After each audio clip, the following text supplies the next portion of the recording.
We live in an age of global migration. And one of the things that this means is that countries in the so-called North and the West, in other words, the rich developed countries, have been witnessing for the last several decades a huge wave of newcomers arriving at their shores.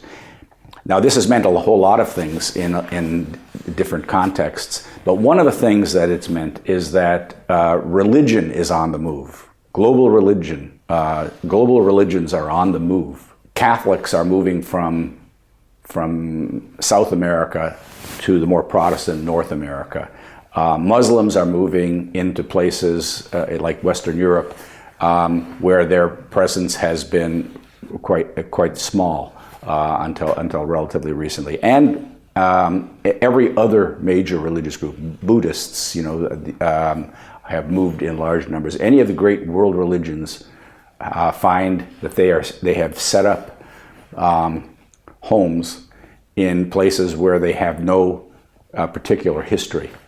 For most of those religions, this has thus far proven to be, relatively speaking, pretty unproblematic. So you can go into, go to the suburbs of Chicago, near where I live, and you'll see a huge, and I mean a truly huge, Hindu temple that's been built. And it was built without controversy, without opposition from local people. You didn't find Christian communities opposed to this structure.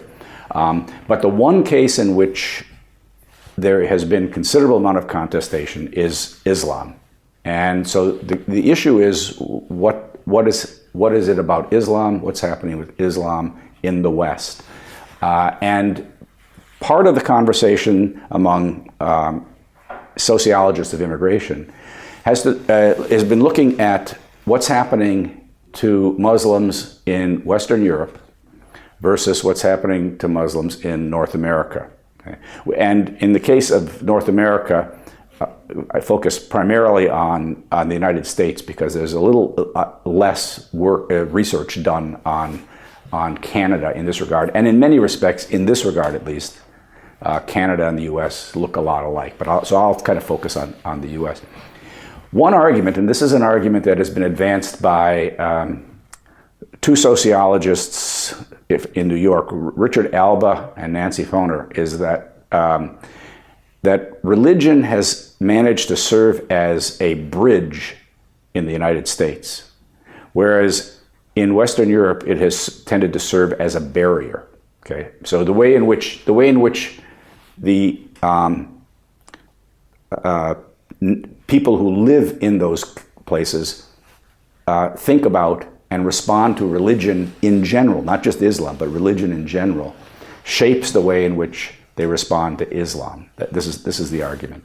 Now, why does religion act as a bridge in the United States, presumably? Well, the argument is that the United States, when it was founded with a decision made right from the beginning that there would be no established religion. The state could not establish any religion. On the other hand, all people were guaranteed the right to practice their own religion as they saw fit. Okay, so there was a non-establishment clause. In other words, the government wouldn't create religion or endorse a particular religion, and the idea that people have their own ability to believe what they want and to act on those beliefs as they wish. This was done in no small part for very practical reasons, because there was religious tension in the colonies before the United States became a nation. Now, these were among Christian denominations, largely Protestant Christian denominations, not non-Christians. It didn't really have so much to do with Jews. There was a relatively small Catholic presence. But nonetheless, this set the stage then for the way the nation has responded to all religions ever since. So we have this general principle, or principles, that shape the way the nation responds to religion. It's also the case that the United States has been historically a highly religious nation. And so if you compare the United States go to churches in the United States on any Sunday, and there are people there. If you go to churches in the Nordic countries, for example, and you'll find essentially empty churches, and many other places in Western Europe, with rare exceptions, places like Ireland, for example. Although there, I think probably the Ireland is probably the attendance has been declining in recent years. But the United States is, by all accounts, a more religious nation, and it's considered to be good to be religious. It doesn't make any difference what religion at some level, but it's good to be religious. Dwight Eisenhower, when he was president in the 1950s, said as much in a farewell speech. And so the idea is that the United States has found a way to accommodate religious pluralism. That's the notion. We can live with religious pluralism. We're comfortable with it. Now, I don't want to overstate this, because if you know anything about the history of the United States, you'll understand an awful lot of ugly stuff has happened. Okay, when Catholics came in large numbers, bad things happened. Catholics were attacked, churches were burned. So there was a very powerful strain of anti-Catholicism, powerful enough that it took till 1960 to finally elect a Catholic president of the United States. And Jews had an even tougher time because they were non-Christian. So anti-Semitism had a long and powerful history.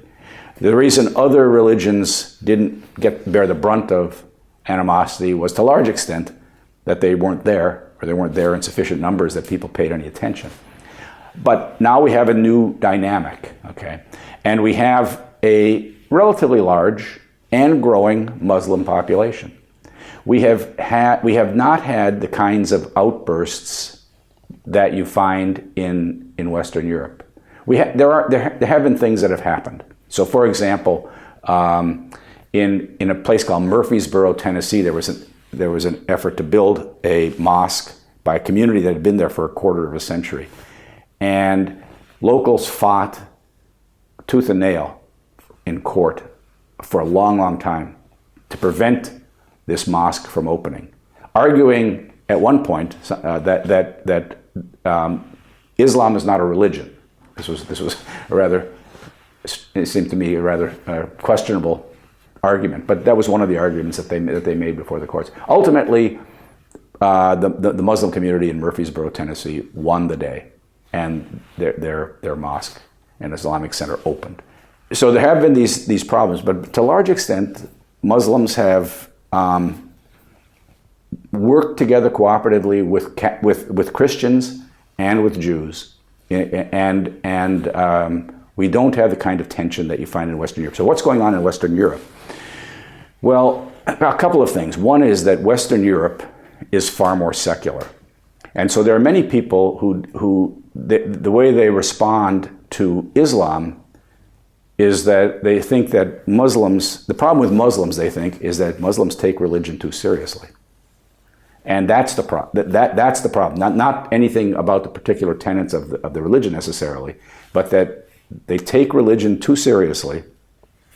And as a result, they are out of sync with the secular nature of the larger society. That's the problem. So what some people, and this is why anti-Islamic sentiment, it's a right-wing phenomenon in the United States. It cuts across the political spectrum because there are many people on the left who are in particular particularly hostile to religion. So you have that, and then there's another dynamic at play too, and that has to do with the demographic character of Muslims in the United States versus Western Europe. Muslims in the United States are, first of all, they're not people who have come from a former colony, because we were not a colonial power, with limits, but we're not really a colonial power. And what you have are Muslims who are, in general, highly educated, professional people. So you have plenty of people who are doctors, lawyers, and who are socioeconomically fitting into the larger society. So a very typical thing that happens is that when they have the resources to, for example, build a purpose-built mosque, in other words, you're operating a storefront and now you build a building that's going to look like a mosque, maybe with a minaret. There are plenty of people who are friends of Muslims who will work to help, not that they will fund it, but for example, when it's opened, you have an ecumenical religious service at the mosque. This happened in the area where I live, in the heartland of the Middle West.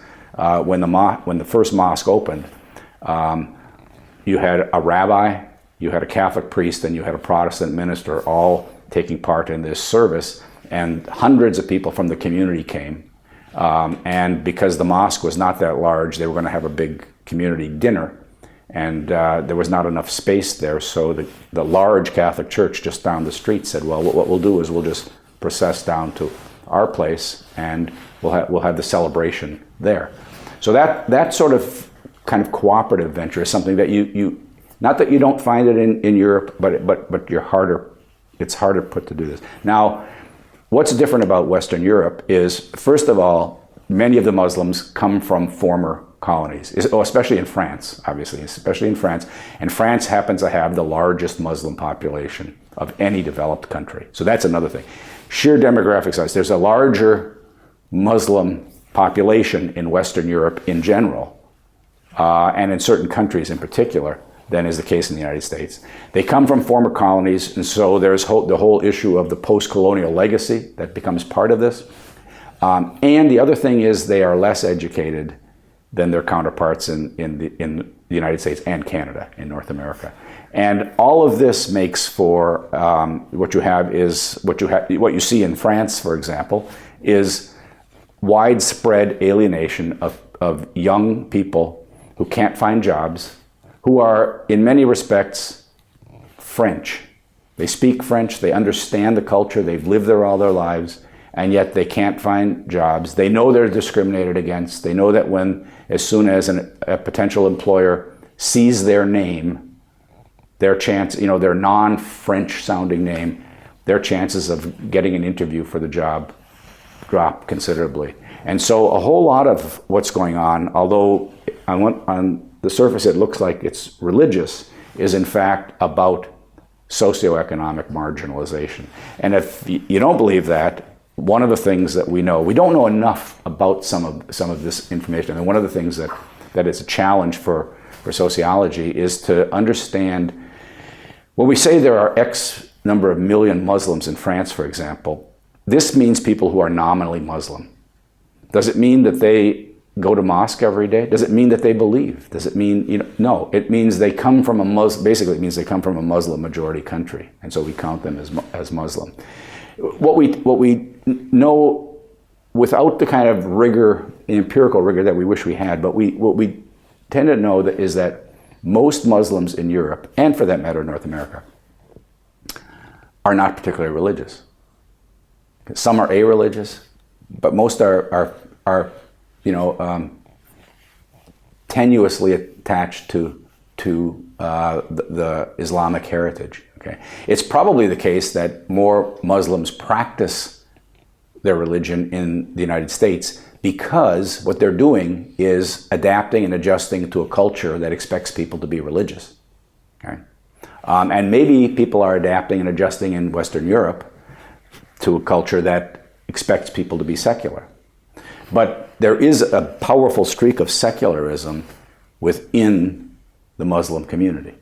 And that's something that needs to be reckoned with. So there are a number of reasons why you have these differences. But another feature of this, and you can think of this you can see this in Germany, you can see it in the Netherlands. Some people have talked about the Netherlands as a country that has retreated from being open, tolerant, liberal, and multicultural to being more insular and so on. The way in which the Dutch dealt with diversity 100 years ago was to look at, they would look at the three major communities that were at odds with each other: Catholics, Protestants, and secular people, largely socialists. And what they did is they created institutions. They created an institutional structure for each of those communities so they could live separate lives. They called them pillars, the 3 pillars. And that's not multiculturalism in my view. That's a kind of separatism. And what the Dutch, as it turns out, did when they billed themselves as being multicultural 25 years ago, basically all they did was rehabilitated the old pillar structure and tried to apply it to new circumstances where you have newcomers, especially Muslims. And that's not a way of being successful if what you're trying to do is incorporate people at some level into the mainstream while protecting diversity. Okay, and I think that's one of the problems that has ensued in places like the Netherlands. In France, compounding the whole problem is that the country sees itself as secular in a legal way, but also in a more culturally specific way. And they see a separation of church and state. They don't want religion in the public sphere at all. And that compounds the difficulties of people who, at some level, take their religion seriously.